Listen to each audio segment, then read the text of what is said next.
Story routine లాగానే ఉంటుంది story అయితే. చాలా వచ్చినాయి రాజకీయాలు, ఆయన చాలా ట్రై చేశారు శంకర్ గారు అయితే ఇక్కడ రాజకీయం గురించి అయితే. కానీ పాత సినిమాలో తీసినంత ఇప్పుడు ఈ సినిమాలో సెట్ కావట్లేదు.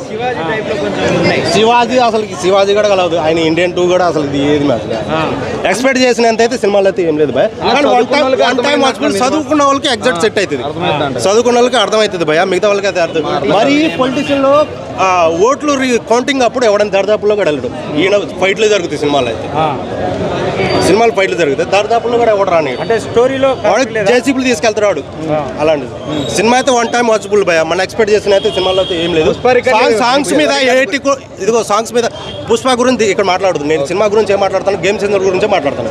పుష్ప అనేది వేరు, వేరేది బచ్చన్ పల్లె అనేది వేరు. అంతే నేను మాట్లాడేది గేమ్ చేంజర్ గురించే మాట్లాడతాను. నేను వేరే సినిమాల గురించి నాకు అవసరం లేదు. అంటే మీరు వేసుకున్న డ్రెస్ అప్పన్న క్యారెక్టర్ గురించి అంటే అప్పన్న ఒకటే చెప్తాడు, రాజకీయం వద్దు, రాజకీయం నీస్ కమెంట్ కుత్తేదని చెప్తాడు, డైరెక్ట్ చెప్తాడు ఆయన.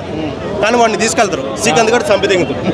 ఆయన ఏముందన్న అప్పన్న గారికి సరిగ్గా మాట్లాడటం రాదు, ఆయన మాట్లాడలేక మన ఫ్రెండ్ వాళ్ళ ఫ్రెండ్ని నుంచోబెడతాడు శ్రీకాంత్ని. దానివల్ల శ్రీకాంత్ ఏముంది, అందరూ క్లాప్స్ కొట్టడం వల్ల శ్రీకాంత్కి ఏముంది కుట్ర పండుతాడు. వాడు లాస్ట్ లో సీఎం అవుతాడు. ఎవరు మన శ్రీకాంత్ అవుతాడు, వాడిని చంపేస్తాడు. అంజలి క్యారెక్టర్ అన్ని క్యారెక్టర్లు బాగుంటాయి, అందరూ బాగుండరు. కానీ మెయిన్ పాయింట్ మాట్లాడాల్సింది ఎస్ఎస్ జయసూర్య గారు గురించి. సరిపోదా శనివారం గురించి కొంచెం తగ్గింది, నేను దానికన్నా డబుల్ చూపిస్తాను. సరిపోదా శనివారం అమ్మ మొగును చూపెట్టాడు 11గా. ఇందులో